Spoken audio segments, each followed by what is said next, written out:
think singleness can be hard. So like you said, sometimes you don't want to know. Sometimes because it's like, but this person has become a part of my life. They become a part of my routine. Yeah. And when they leave, like what do I fill that time with? What do I fill that space with? Who am I going to text? Who am I going to call? And that can be difficult, especially in dating. That can be very difficult, but I would rather have the difficult conversations and be able to keep moving along in my life than to be stagnant and Yes. held up. Because I've been there.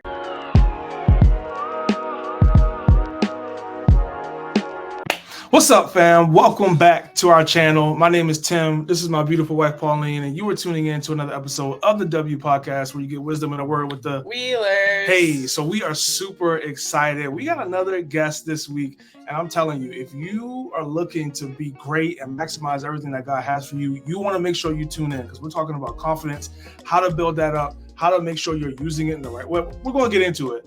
But I'm going to bring on a guest now. I don't got time to waste. I want to get right into it. We're bringing on the fam, Cherise. Now, she has one of the coolest nicknames to me, See Her Rise. I don't know where she got that from. Maybe she'll say it. But let me bring it on right now. What's up, fam? How you doing? Hello. I'm doing great, awesome, and so happy to be here. Yes. So I started a little bit giving you an intro, but I want you to be able to introduce yourself so you do it justice and just let people know, who you are, a little bit about yourself. Absolutely. So my name is Cherise Buchanan. I am a certified coach. I like to say certified because, look, I put in the time, okay? I did 9 months of training to become certified. So I love to say I am a certified coach. I enjoy working with women of all ages. I also do coach men as well as young people. I am a youth pastor at my church. I'm a person who just believes in having fun, being the light in this dark, dark world. So I did found See Her Rise Academy, which is my signature school. I am also the founder of Rise and Shine 6012, which is my company where I do public speaking and just lots of different things in the community. I'm just a fun person, and I believe that being an adult could be boring. So let's spice it up a little bit. Okay, first of all, you do a lot. Yeah. You was out here. I did not know you was a youth pastor. That's cool. How long you been doing that? I've been a youth pastor now. Goodness, it's like maybe 2 years or so. Okay. Like kind of during the pandemic is kind of when it kind of started. And so I love my young people. I love young people. I mean, even when I was a young people, I was still doing stuff and leading, and so it's just a natural fit. So they put me in charge of them.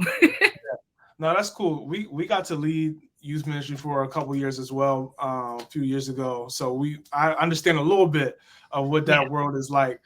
So that's dope. So obviously you said a lot. You're a boss woman, you're a pastor, you got it all going on, but I'm sure there's some fellas like, well, what's her situation? What is she single? Is she in a relationship? So I'm a very single woman. Okay. I mean, I'm cool in my singleness, but I would definitely love to be married one day. So I'm definitely single and open to, dating, getting to know someone and hopefully getting married one day and having children because I currently have none. Biological. I'm a youth pastor. I'm a TT. I'm a godmom, but I don't have any biological. Okay, no one's on your tax return, so it's like no, it's just me. Hey, that's hilarious. No dependent. You gotta clarify. You understand? I don't think you have children. So you said something that I just want to go there. You said I'm single, but I'm happy with it. I'm cool. I'm not, worried about that. But I wouldn't mind being in a relationship. So have you always been there? Like, have you always been, I'm happy where I am single, or was that a journey? Oh, it was definitely a journey. And I think that, in singleness, a lot of times people don't expect you to be happy and be single. And so I feel like for me personally, it took me a while to get here because from the time I was about 17 years old, people were asking me, when are you getting married? When are you having kids? When are you getting married? When are you having kids? It wasn't, hey, are you going to school? It's not, hey, what do you want to do with your life? It's when you get married, when are you having kids? And so you just begin to feel that societal pressure to be married. And honestly, I didn't even want to go to college. I didn't really want to do much. As a child, I wanted to get married and have 10 kids. And I just want to thank the Lord that he did not do that in my life. Well, not yet. It was like, that's what I thought I wanted. And as I've gone through life and I've grown and I've learned, I'm like, no, that wouldn't have been the best path for me.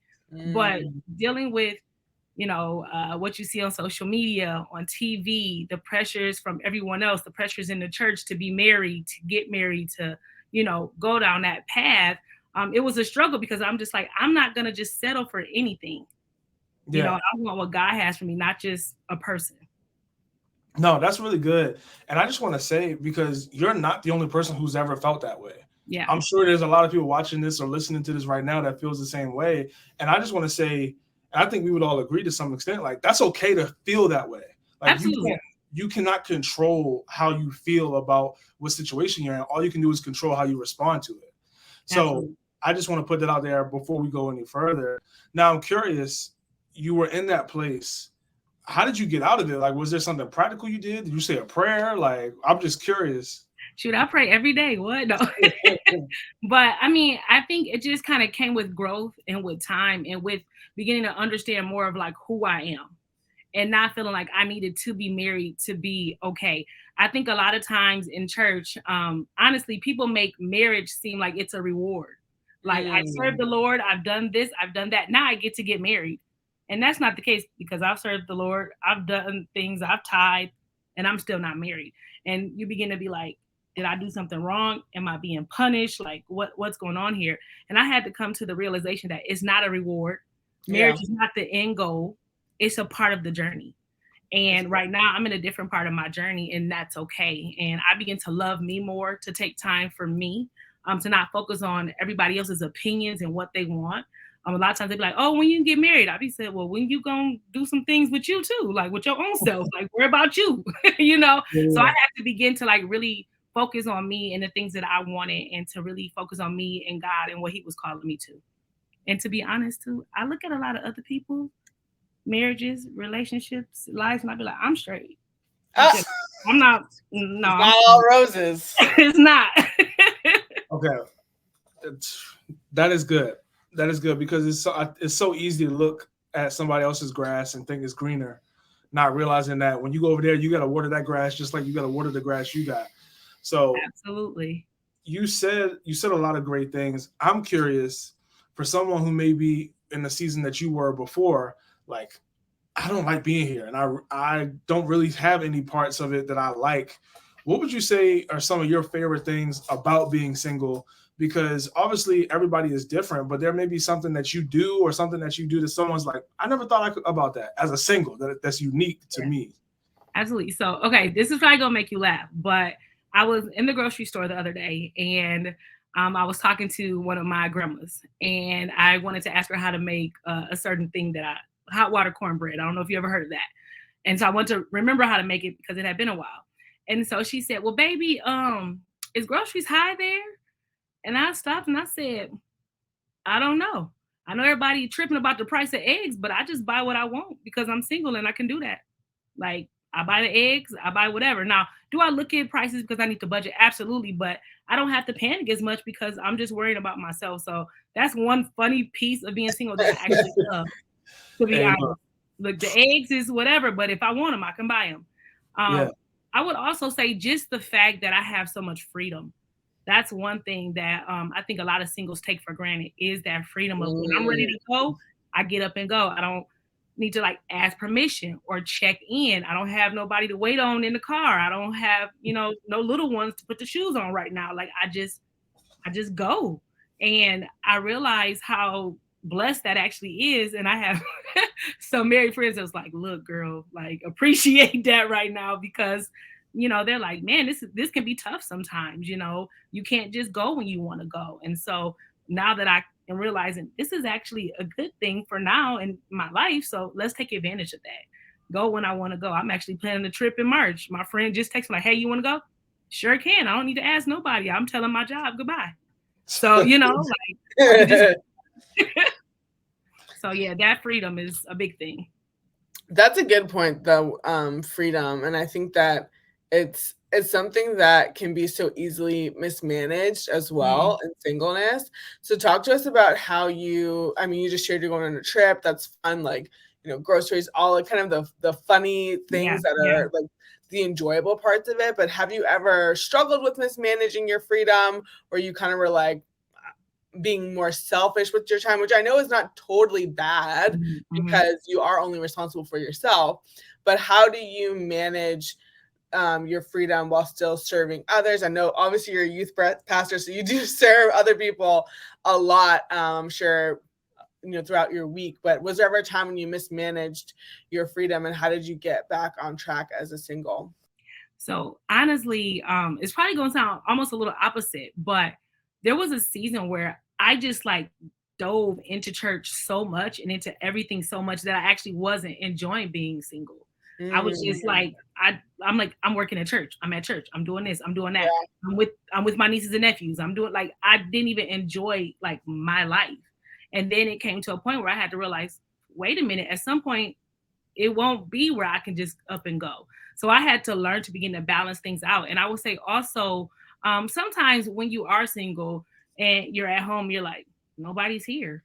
It can get really lonely. It can become depressing. It can be like, well, what is really going on? Or you pick up the phone to call that friend and they don't answer. So then you call your other friend and they don't answer. And then that person doesn't answer. And you're like, I wanted to talk, but I don't have that person here that has to talk to me because we're here, Right. So I think there's like all these different things, but I think there's an ebb and a flow in it. And you just have to learn what flow works best for you in your singleness. And then also for me, being that I am a woman of God, my relationship with God is extremely important to me.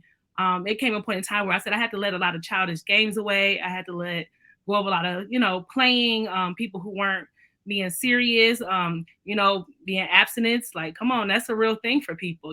People struggle with that. Right. But sometimes you come to a point where you're like, I want something different from my life, so I have to be willing to do something different. And so for me, I've just begun to really try to find a good, healthy, I don't want to say balance because I feel like you can never really balance, but a good flow for me and what works for me. And what works for me may not work for you. So I think understanding that you're different, trying to, connect with people. I have married friends and I have some single friends too. And I think that's also important. I know a lot of times people say when people get married, they lose their friends and, you can't be friends with married people. I don't subscribe to that. Some of my best friends are married. But I just think you have to have healthy relationships all the way around. I'm not going to be friends with the husband and not the wife. Right. I'm friends with both. Like that's important. That's a real thing, It is. I have friends, in all different spaces and all different circles. So when I can't spend time here, I can spend time here or spend time here. So for me, it works for me to have a community of different types of people. Yeah, I love what you said about like the ebb and flow, and like I know you mentioned the word balance, but also acknowledging that there really is no like balance. I'm sure you probably have like some days or weeks where you're like, all right, that was good, and then other weeks you're like, that was not good. Absolutely.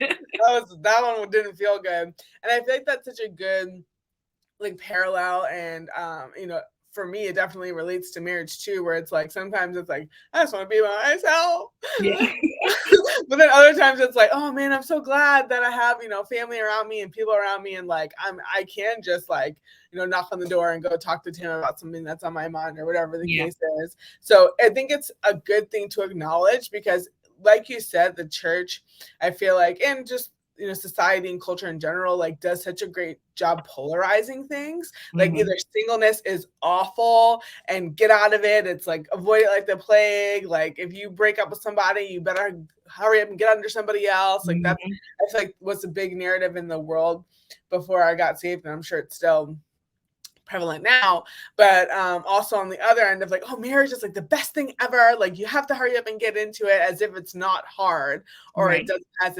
its own challenges.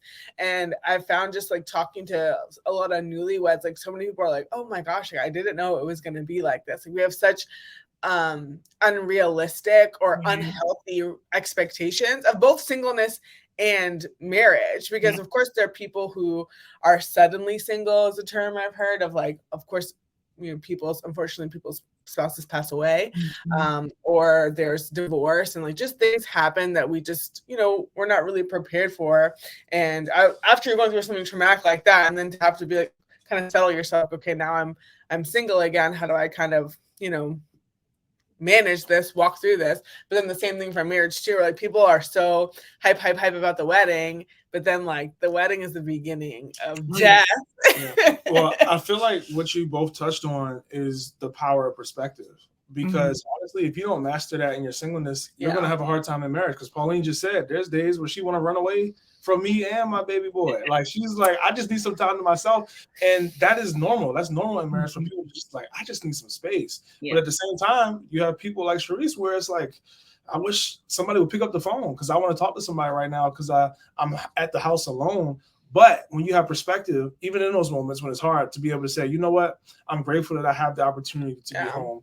God, I'm grateful that I'm alive today. I'm grateful that I have a place to live. Like when you just shift to gratefulness, Pauline, I'm grateful that I have a husband. I'm grateful I have a child. I feel like that helps stomach the blow a little bit. Not saying it doesn't hurt or you don't still long for what you wish you had, but it can help you have a better perspective. And I feel like it's healthier long-term for every stage. And it even goes back to what you all were mentioning about like the grass is greener type of thing, and like realizing that like, okay, I had a hard day, and it's like, because I do understand some people really do like, and even you mentioned about you had a season where you were just kind of pouring out all your time into everybody else and not enjoying your singleness and just not taking care of yourself as well as you could. And there can be a lot of, you know, unhealthy expectation, I know, from the church on single people, like, well, you have a kid, I got a question, and you don't have a spouse, and you need to be here all the time. Like, what else are you doing? Like, you have no life.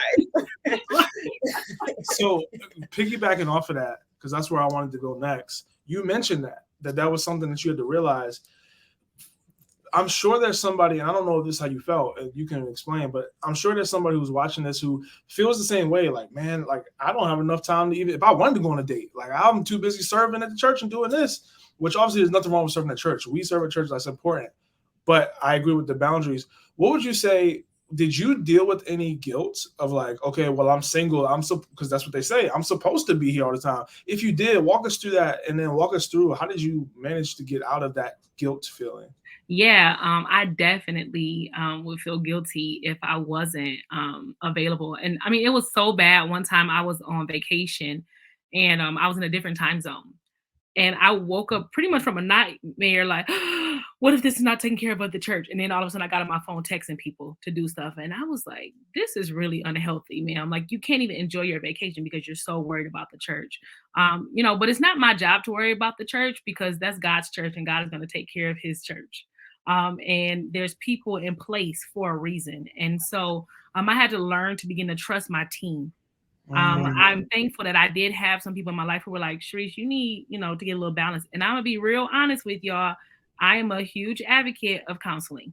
Okay, I have a t-shirt. It says Jesus and therapy because I think everybody need a couch or a chair to sit on and to talk to somebody. And so for me, I started going to therapy, and it was important for me to, number one, realize that I always tell people, if you try therapy and you don't like it, that's probably not the right person for you. So just like a good pair of shoes or a good man or a good woman, you may have to shop around a little bit. It's okay. But find somebody who you do feel comfortable with. And for me, I needed a woman. I wanted her to be a Black woman, and I wanted her to understand church because I knew some of the things I wanted to talk about would have to do with the church. And so for me, I did counseling. I started going on vacations. I recently just told my pastor, I was like, I'm about to take a sabbatical. They were like, where you going, Cherise? What you doing? You know, I'm like, I just need some time away. But I'm thankful that they were like, okay, that's fine. And that I began to trust other people to take care of things. I kind of had a superwoman complex. I thought nobody could do it like me, and maybe they can't. The way they do it is just as fine as the way I do it. It's just different. Right. Yeah. No, I love that you said that because honestly, I thought the same thing when you were saying that. Like, there's so many people who have a God complex. Yes. I'm like, if I don't do it, no one's going to do it. If I don't talk to this person, if I don't date this person who's not saved, who's going to say? Like, there's so many different ways that people struggle with that. So that's so good. Did you say how you got out of that? Or is it just like a matter of time? Just like it was like time going through counseling, just having people around me who actually could speak to that too. Like, Cherise, do you realize you're not happy? Do you realize? Because I shouldn't be serving and I got an attitude. You know, I shouldn't be serving and I'm not like really giving glory and honor to God. I'm like here because I gotta be here. Like, we shouldn't be serving like that, you know.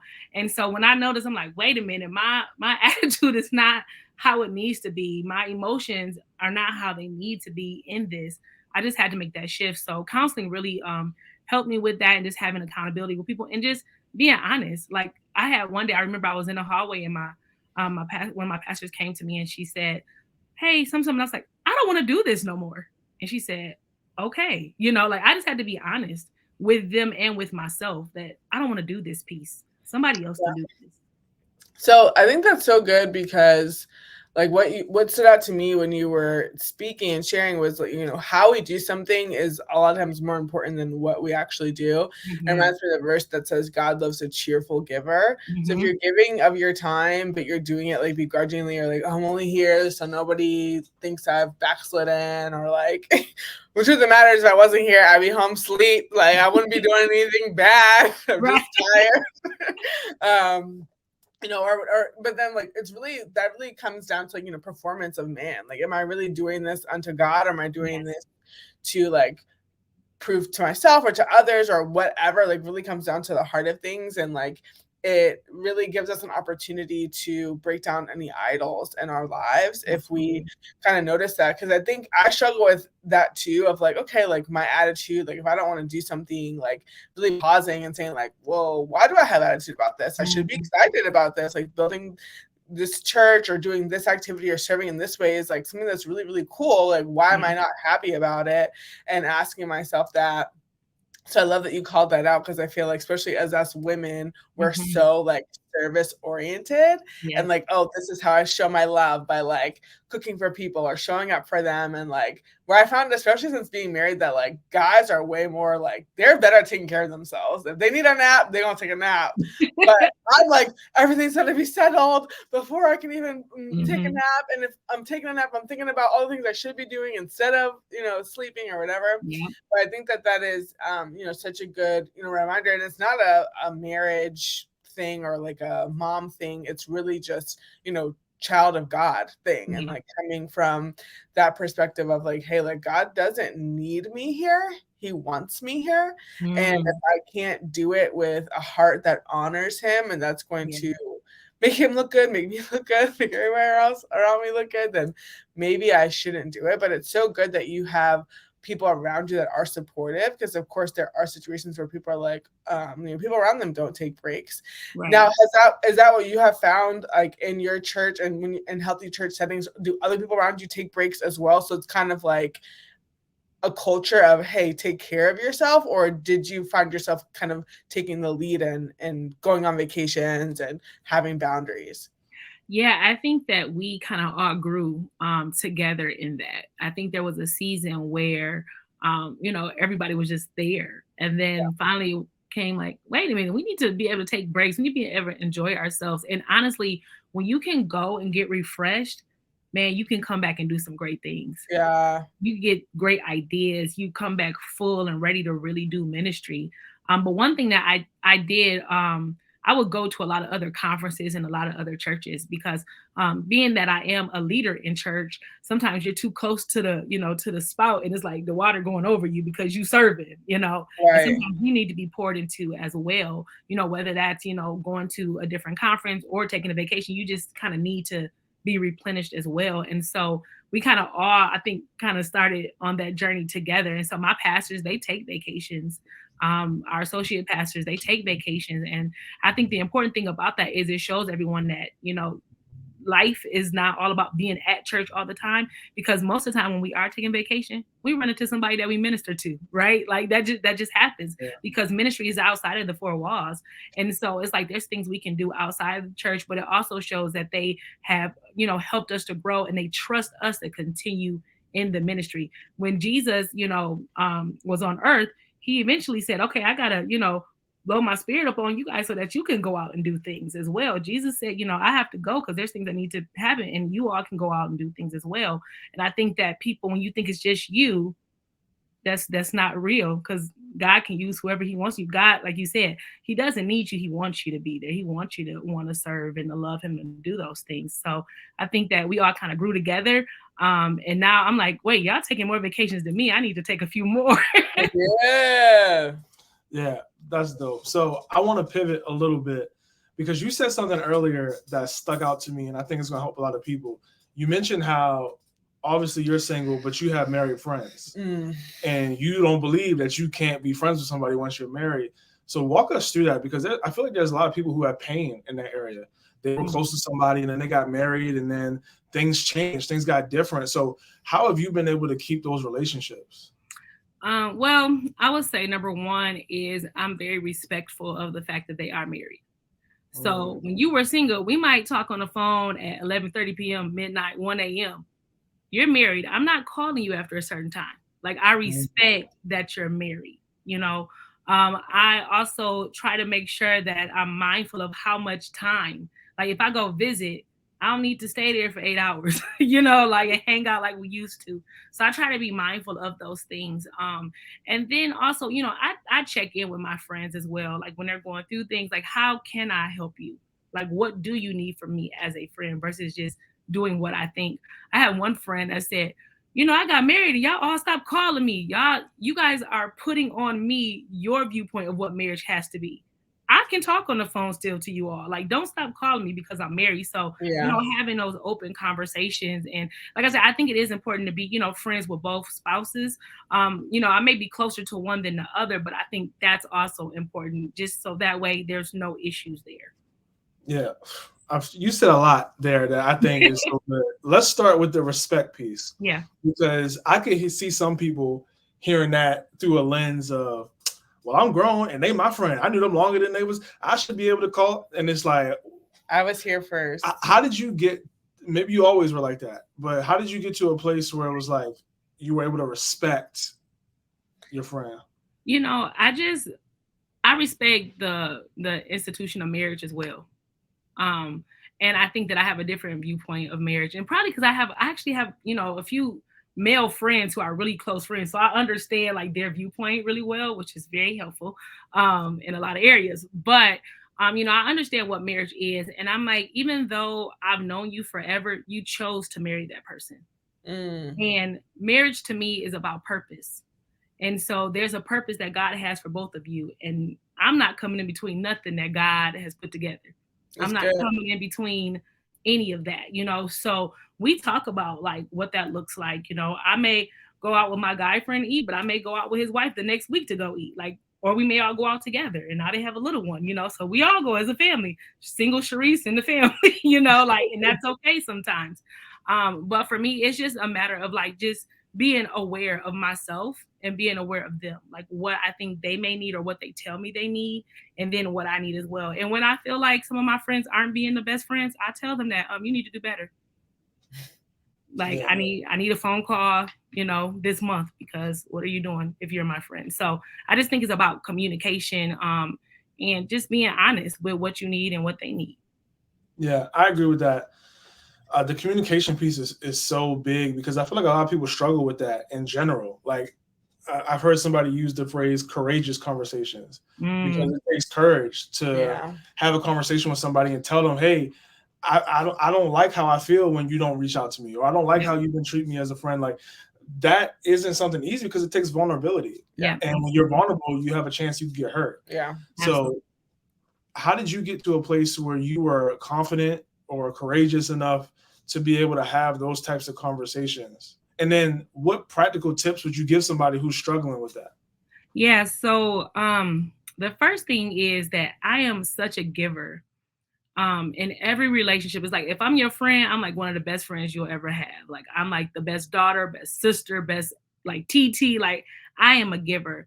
And so I just realized that in a lot of my relationships, I felt like I was giving so much, but not receiving much in return. And I was like, I'm not okay with that. And like I said, I do have a counselor that, you know, I go to. And so through some counseling and some conversations, I begin to unpack that. And she's like, oh, it sounds like you have maybe boundaries issues, right? Or she talks about putting on false burdens, or one of my friends says unrealistic expectation, right? And the thing about it that makes it unrealistic is that you haven't expressed that. So how can I hold you to a standard that I haven't expressed or told you that I need? And so when I really begin to understand all that, I'm like, well, I need to open up my mouth for what I want and for what I need, or they won't know. Sometimes they think they're doing everything right, but it's like, no, I don't even like grape jelly. I like strawberry. You keep buying me this grape jelly. Like, what are you doing? You know? So it's like, if you don't let them know what you need or what you expect, they can't fulfill that role. And I think the other piece of that is understanding that you may express that and they may not change. And so you can't change anybody. You can't control anybody. You can only control yourself. So if Yeah. I tell you what I need and you keep hurting me and you're not there for me, I may have to reevaluate our friendship. Yeah. It doesn't mean I hate you. I still love you, but I may not be able to give as much to you as what I was given before because it's not symbiotic. And also, I think understanding your place in that person's life. What did Mm-hmm. God put you in that person's life for? Why is that person in your life? Some people, as you know, they always say are seasonal people, right? In some seasons, I'm closer to you than in other seasons, or maybe God just put me in your life for a little while to impart something. So I also had to learn the difference between assignments and friendships. Wow, that's so good because I feel like that's one of the things, one of many things we didn't get taught when we were younger about Mhm. like, you go through school with people and you're used to kind of people being there all the time. And then all of a sudden, after you graduate college, everyone's life changes at like rapid Oh times. yeah. Like we all graduate on the same day. We all start first grade on the same day. Like it's everyone's lives are pretty much tethered together as far as Mhm. timeline. Then after college, and some people, of course, go to grad school, some people stay longer, undergrad, whatever. But some people get married after college. Some Yeah. people move away for a job. Some people move back home with parents. Some people start to live on their own. Like everyone's going all these different directions, and it's kind of like hard to keep up, and it's Mhm. harder to kind of have like those courageous conversations are necessary. If I feel like before the younger you are, the less those conversations are needed.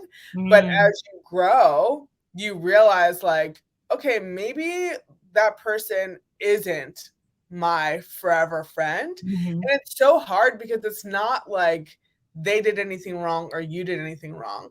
And we were talking about this a couple of days ago. Like, I feel like there are people who's like your heart and their heart is like, whenever I see you, it's like, yeah, Just like love. Yeah. I remember like how much I love you.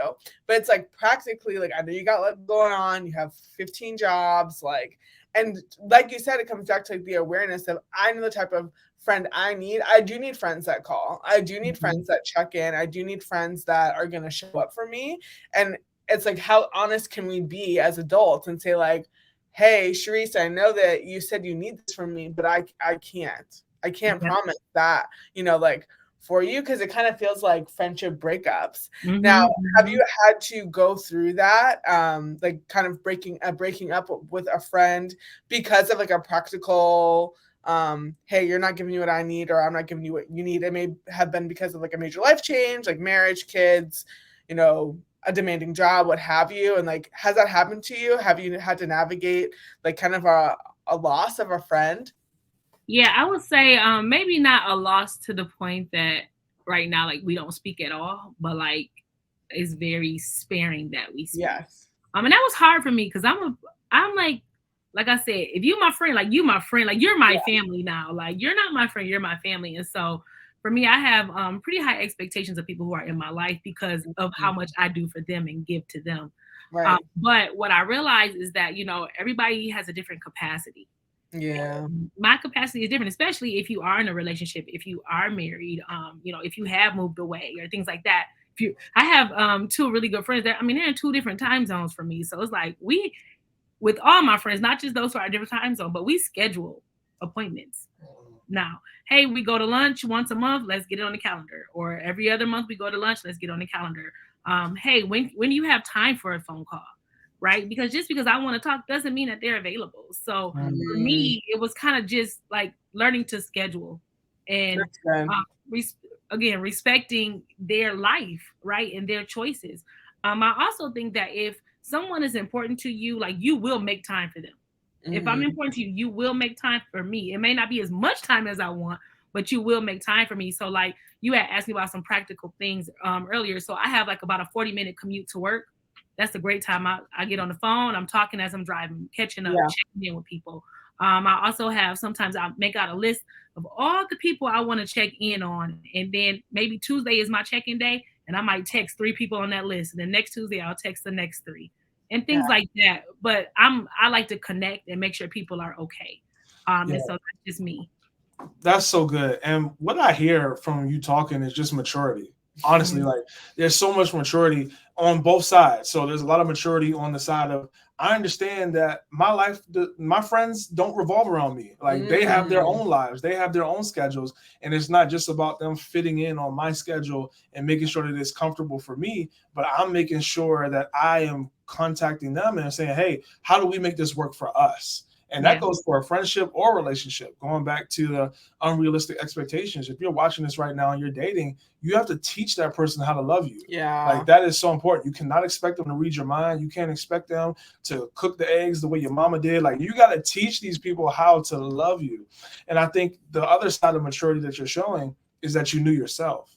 And I think there's so many people who don't necessarily have that self-awareness of, hey, this is how I need to be loved. This is how I need to be communicated with. This is how I need to be able to go out on this type of rhythm. And then mature enough to put that out there and allow the chips to fall where they may. Because like you said, they could either go with that or unfortunately, sometimes they may not. And then you have to be able to be okay with that relationship not being as close or intimate as it once was. But to me, that all goes back to maturity. So I definitely love that so much. I'll say this too, like I wasn't always this mature with my relationships, right? And I could be real spoiled. I will tell you right now. My friends are like, you are a princess, you are spoiled. But I'm just like, well, I think I deserve to be spoiled because I spoil everyone else in my life, right? Yeah. But I even had to own that, right? I did have to own, like, I am a little spoiled. And because I'm a little spoiled, this is what I need. Yeah. So when I learned to own and be comfortable in myself and my skin and who I am and to say, hey, this is who I am and these are the things that I need, you know, that really helped to like pivot a lot of my relationships.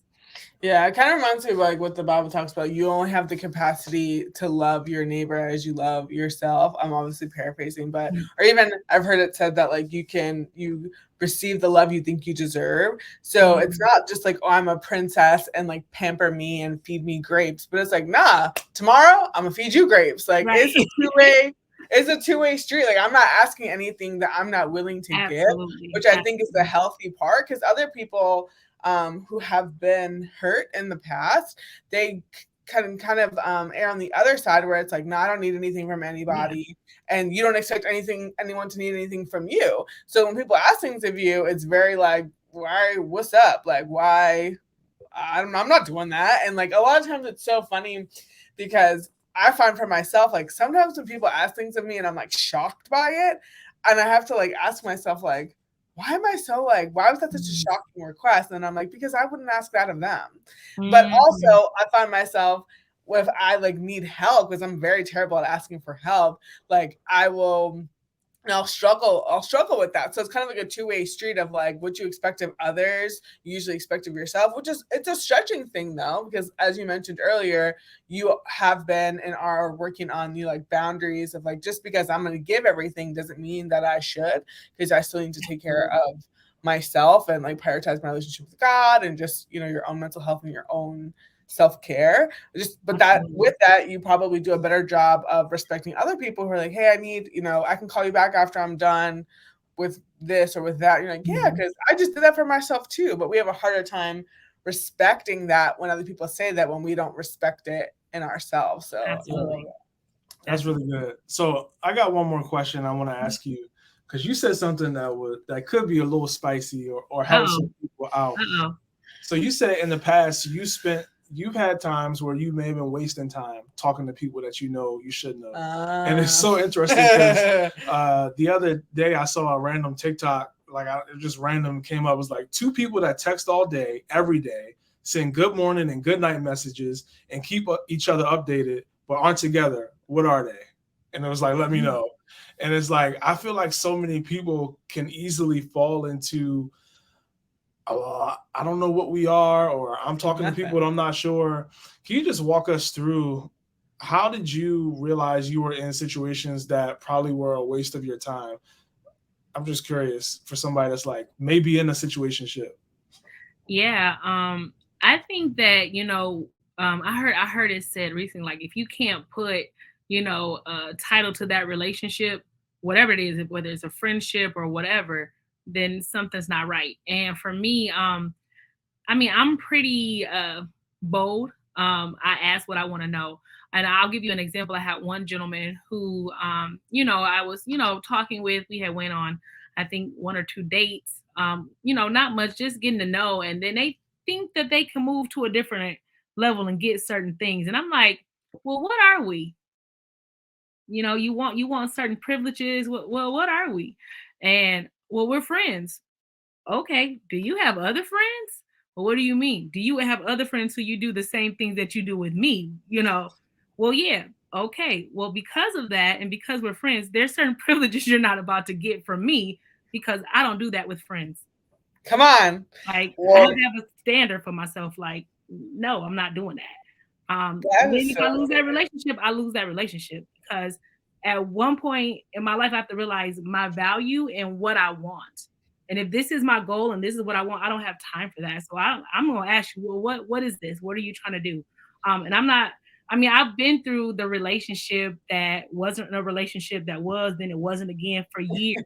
I did that. I'm not doing that now. So I Wow. had to come to a point where I just value myself more. That's so good. So what stood out to me was because a lot of women struggle with this of like the question you just asked or the that you displayed of like, okay, what are we? Like, oh, when's a good time for me to ask that? A lot of people ask us, how do I kind of get the guy to define the relationship? And you exactly, you did that. You asked the question, what are we? And he gave you the answer. And as you said, I'm bold, I'm upfront, I ask the questions that I want to know. And I think a lot of the ladies who may or may not be listening, they don't really want to know the Mm-hmm. answer. You have to ask yourself that. And there are guys out there too, they're like, I don't define the relationship because I don't want to. I just want your attention. I want Mm-hmm. you to be in my phone. I want you to be available whenever I need you to be available. I don't want to define it. I don't want. Well, also, there's some guys who don't want to know either because they're getting played on the other side. Sure, but I think that's like it kind of comes down to what you said earlier about like the courageous conversations. It's Mm-hmm. like it's hard to ask somebody because that person could number one say like, yeah, I really would like to be in a relationship with you at some point, and like some people are like, I'm not ready to do that, I just kind of like where we are.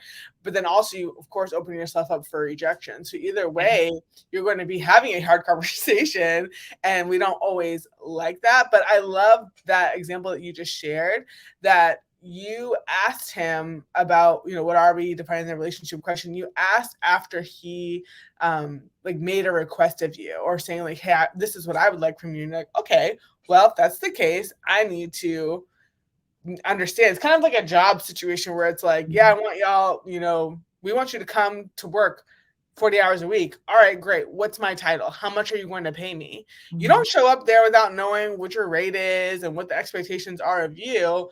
Like, so why do we show up to work for other people, whether it be friendships or romantic relationships? And our friendships are a little bit different, but I do think that maybe they always shouldn't be. Maybe we should have some like, hey, Cherise, I really have enjoyed getting to know you, and you've added to my life and helped me grow closer.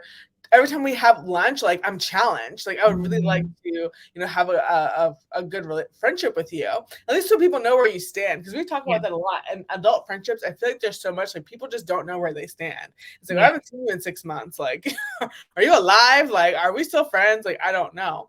But I think that it's a good thing when people ask something of you. That's a good opportunity to say, hey, I would actually like to do this for you, but first I want to know, where do we stand? Yeah. So And I think the okay. other thing that a lot of times we don't realize is that when we're not asking the questions and we're just going with the flow, there's a title for that too.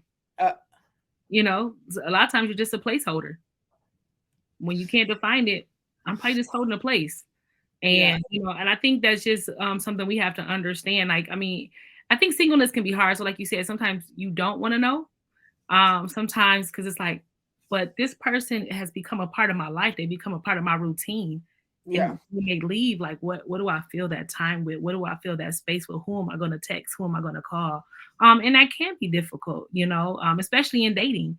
That can be very difficult. But I would rather have the difficult conversations and be able to keep moving along in my life than to be stagnant and yeah. held up. Because I've been there. And I'm like, I don't want to waste my time, and I don't want to waste their time either. I think at some point you just got to figure out what you're doing. Yeah, I completely agree. Like the hard conversations are going to come either on the front end or the back end, where they, they may not be involved. Like if people ghost you or they drop off, and now you're having the hard conversation with your best friend or with your counselor or by yourself, like with God, whatever. So it's kind of like you're going to have to face the music one day. And it's better to get as much information. And there's absolutely nothing wrong, when you have those courageous questions. For those who are listening or watching thinking like, oh, well, I don't really know how to have them or when to have them. Like, it's okay to give people the space and time to respond. So if someone says like, I don't really know what we are right now, but I want to find out, like, can you give me a week? Can you give me some time to think about it? Like, that's okay. Like they don't have to like propose to you, that moment. Or if because everybody processes differently. Some people will they need time. Other people will want to talk it through with you, right in that moment. But yeah, I think that it sounds like, the answer to Tim's question was really like through time. Like I've wasted my time before, and I realized that it's not all it's cracked up to be, and I haven't always been this way, and I learned from my mistakes and like moved on and grown from it. But I think there's so much wisdom there, and there's so much knowledge and understanding to be had, and like we don't always have to go through things to learn them. Like we can learn from other people's experiences. So I hope some of the ladies who are listening learn from what you just shared. So thank you. Yeah, absolutely. Cherise, this has been great. I didn't know where we were going to go, but I love that we touched on something that we never really talked about before, as far as serving in the church when you're single, all of that good stuff. If you had a final thought do you have a final thought that you want to share, you can definitely go ahead and share that. Or if you just want to let people know where to connect with you, that works too. Can I do both? Let's do it. I don't like to be limited. You see, I just ask for what I want. Yeah, I love it. So if you do want to connect with me, I have a couple ways. I do have Instagram. So my name is Cherise Buchanan. I don't know if it will pop up anywhere or anything like that, but it's CHERISEBUCHANAN. So if you begin to type that in, you'll see probably some girl that looks like me smiling real big. And then it's, after that is _C_her_rise. You can also connect with me. I have free resources called Confidence Hacks. So if you're struggling with your confidence and you want to figure out some quick ways to boost that, you can download that. It's all lowercase bit.ly/and then confidence hacks spelled out. And I would say my final thought is really get to know who you are. I think so many people struggle with their identity, so therefore we accept any and everything. And I believe if you get to know who you are and what you were created for, it will help you in every area of your life. And my tagline is let's rise together. There's room for all of us at the top. So I believe even by listening to this, you're rising. And then I just want to say I do appreciate both of you for having me on. I've thoroughly enjoyed myself. Absolutely. Well, we're going to make sure we link all of your stuff. So the Instagram, the free ebook, it's going to be in the show notes. So definitely, if you're interested, please follow her and get that ebook. It's really going to bless your life. And thank you for coming on the pod, and we really do appreciate it.